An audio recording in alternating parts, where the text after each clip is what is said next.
et je reçois Madame Farah Hassid. Bonsoir. Bonsoir, merci. Alors, vous êtes la fondatrice de la Fondation Elias pour l'autisme. Tout à fait. Exactement, qui a vu le jour le 14 mai 2022, il y a à peu près une quinzaine de jours. En effet, voilà. En effet. Donc, il faut dire que Elias, c'est votre fils, vous êtes la maman d'Elias, vous êtes déjà passé avec nous dans l'émission Ma famille, ma vie l'année dernière pour nous parler de votre situation, de la situation de Elias et tout ça. Et aujourd'hui, vous revenez pour nous parler de la Fondation Elias pour les autistes. Alors, comment que ça se passe? Pourquoi vous avez déjà fondé cette fondation? Oui, parce que, puisque vous venez de le dire, nous étions dans une situation de détresse et de douleur, mais les choses se sont améliorées depuis, et puis elle est surtout née d'amour et d'espoir. C'est de ça que naissent les choses, de toute façon. Donc, elle est là pour accompagner toutes les bonnes initiatives. Elle encourage toutes les bonnes volontés qui vont dans le bon sens par rapport à l'autisme. C'est une fondation donc, qui est active sur tout le territoire national, qui accompagne, qui propose des solutions réalistes, qui soumet ses états des lieux aux autorités et ses propositions aussi d'ailleurs. Très bien. Alors quel est le but justement de la fondation? Alors le but c'est d'arriver à cette fameuse inclusion. Oui. C'est surtout ça. Nous voulons que les personnes avec autisme et tous particulièrement les enfants, nous voulons les faire participer à la vie de société. Donc c'est l'inclusion. Et de l'inclusion, on arrive à l'autonomie. Et en plus de l'inclusion, nous avons 4 axes en fait. Rajouter à l'inclusion la dignité, on doit quand même veiller sur leur dignité, leur respect en qualité de personne et d'être humain. Il y a l'égalité des chances. L'égalité des chances, pourquoi? Parce qu'un enfant différent, quand il commence, il entame sa vie ou un projet dans un milieu ordinaire, ça nécessite quelques adaptations. Ouais. Donc c'est pour assurer l'égalité des chances pour qu'il puisse évoluer. Sinon, il ne pourra jamais évoluer. Et puis enfin, notre dernier axe, qui est très important, c'est l'intérêt général. C'est-à-dire tout ce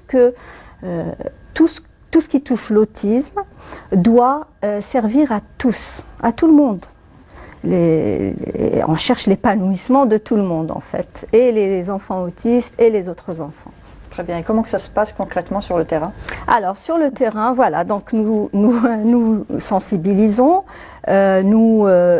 pour essayer un petit peu de corriger certains préjugés. Vous savez, ils sont très mal perçus. On les juge mal du fait qu'on ne sache pas déjà ce que c'est que l'autisme. On va revoir un petit peu, corriger un petit peu toutes les idées fausses sur l'autisme en nous basant évidemment sur les dernières avancées scientifiques. D'ailleurs, c'est notre ligne rouge. La ligne rouge de la Fondation pour l'autisme, la Fondation Elias, est justement de suivre les dernières avancées mondiales, consensuelles sur l'autisme. Donc c'est scientifique avant tout. Très bien. Très bien. Et comment, justement, vous l'avez appelé Elias? Oui. Pour votre fils? Oui, Elias. Bon, écoutez, je ne suis pas seule dans la fondation, je tiens à le préciser. Donc, nous avons un bureau exécutif, une assemblée générale, et nous avons constaté, puisqu'il faut savoir que ça a été aussi fait par des parents. Hein. Justement, j'allais vous demander, voilà, est-ce que des parents sont venus vous voir justement? Nous sommes tous parents. Voilà. Nous sommes tous familles, parents d'enfants ou de personnes autistes dans la fondation. Et donc, nous avons remarqué statistiquement qu'il y avait, enfin c'est comme ça, il y avait beaucoup d'enfants autistes qui s'appelaient Elias déjà. Et comme j'avais été désignée comme présidente, du fait que ça soit mon idée aussi, bon, c'est vrai que je suis la fondatrice, on m'a dit, le prénom porte déjà une symbolique, c'est un nom spirituel. Voilà, on voit l'affiche déjà aussi. Tout à fait, et je tiens à préciser que c'est Elias lui-même qui a créé le logo, parce que son intérêt restreint parce que les autistes ont des intérêts restreints. Ils se passionnent pour une activité. Moi, c'est le dessin et il est fan de logotypes. Donc, il est passionné par les logotypes, il connaît tous les logos commerciaux connus. Donc, c'est lui qui a dessiné. C'est lui qui a créé le logo. C'est lui qui a créé, du moins, le logo, le E et le A, parce que ce sont aussi ses initiales. Bon, et oui. Donc, il a créé le E et le A avec le symbole de l'infini, ce qu'on a trouvé très beau, parce qu'on n'en guérit pas de l'autisme. On est avec et on n'en guérit pas, et c'était tellement beau du fait qu'il ait accepté son autisme, parce qu'il est arrivé maintenant à un âge, il a 12 ans, où il commence à comprendre les choses vraiment sérieusement. Et voilà, donc on a rajouté le F de protection, les pétales en forme de cœur, parce que tout est né d'amour, comme je vous ai dit, et tout est motivé par l'amour pour ses enfants et pour ces personnes. Est-ce que vous organisez des manifestations? Est-ce que vous avez comme projet? Tout à fait, nous avons plein de projets, plein de manifestations. Inch'Allah, nous allons commencer par la wilaya de Blida parce que c'est là-bas que les portes se sont ouvertes, qu'on nous a chaleureusement accueillis et apparemment où il y a un besoin. Donc, et ensuite, nous allons continuer sur tout le territoire national. Nous allons faire participer à des assises, faire des séminaires au niveau des universités. D'ailleurs, c'est bon, nous avons les accords. Donc, voilà. Et puis, les fameuses, comment dire, les parents. C'est-à-dire, on doit écouter aussi les parents, on doit faire des discussions collectives pour les écouter, parce qu'il faudra aussi, et ça c'est dans nos projets, créer une cellule d'écoute pour l'autisme. Voilà. Et pour ce qui est d'autres projets à long terme, pour l'instant, tant que ce n'est pas encore soumis aux autorités, on ne peut pas en parler, ça ne sert à rien. Mais déjà, si nous arrivons à atteindre nos objectifs, qui sont basés sur les axes que j'ai cités, qui sont des objectifs à court terme, c'est déjà pas mal. Mais si on tarde, bah, ça se transformera, on l'espère pas, en objectif à moyen terme, mais nous sommes un peu confiants. Parce que le but, je tiens quand même à le dire, le but aussi de cette fondation, c'est un petit peu de fédérer. Et là, c'est sérieux, on va vraiment fédérer toutes les bonnes volontés. Elles existent, elles sont là, mais chacun est dans son coin. Tout le monde, hein, les praticiens, les thérapeutes, les parents, il faut un petit peu, on veut concilier tout le monde parce qu'on est passé par une période où tout le monde était perdu et personne n'allait vers l'autre. C'est ce qu'on veut. C'est pour ça regrouper tout le monde, regrouper tout le monde ensemble. Exactement, c'est ça, c'est le but. Et pour les parents qui voudraient adhérer justement à la fondation? Oui, alors cette fondation ne fonctionne pas comme les associations, bien qu'elle ait un statut d'association nationale. Statut particulier. Les fondations sont comme ça. Donc, tous les parents qui veulent adhérer à la fondation sont déjà adhérents. Puisque vous savez, si on commence à travailler avec les adhésions, on sera obligé de penser aux adhérents avant les autres, alors que ce n'est surtout pas notre but. Notre but, c'est que tout le monde soit concerné, tout le monde en bénéficie, sans exception. C'est libre accès.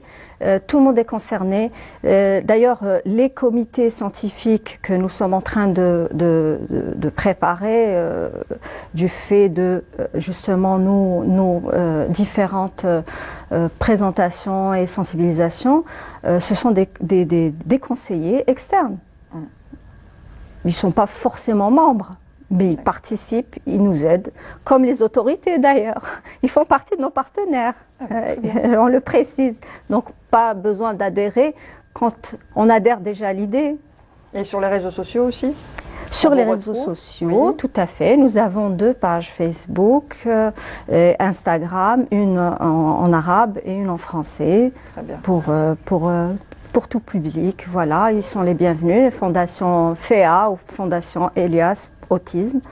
Et tout le monde est le bienvenu.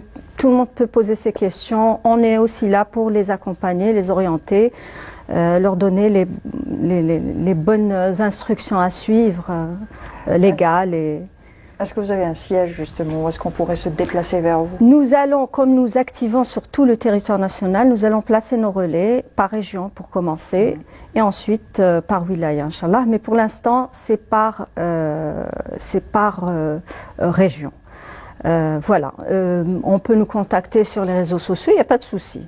Par téléphone, puisqu'on n'a pas réellement besoin de structure du fait.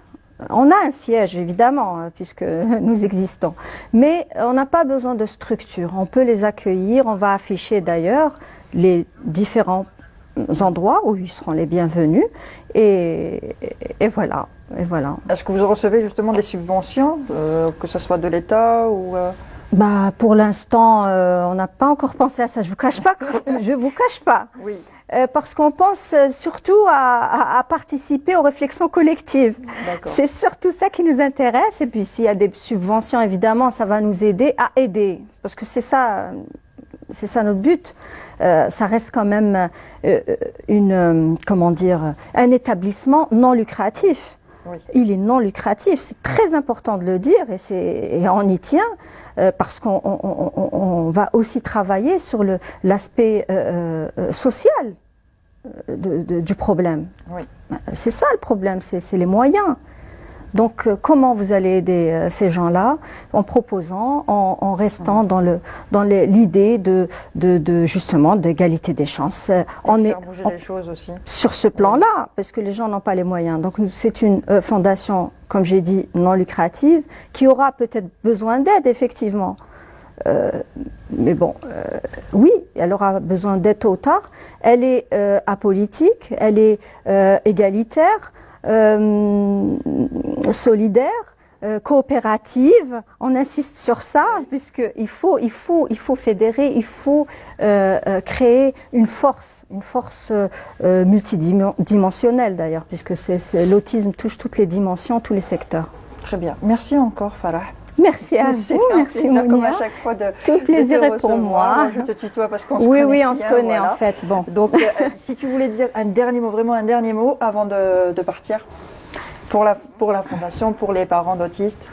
Eh bien, le dernier mot, c'est l'acceptation. Il faut voilà, c'est ça.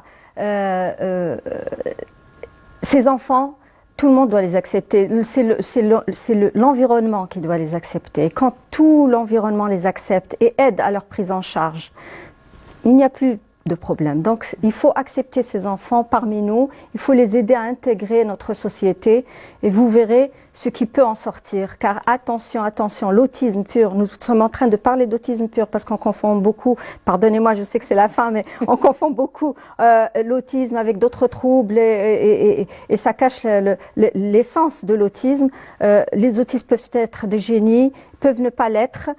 Il y a des génies qui ne sont pas autistes et vice-versa. Donc, donnons-leur la chance de s'exprimer, de montrer la plus belle, la plus belle face de leur personnalité. Car c'est des personnes vraiment exceptionnelles à tout point de vue.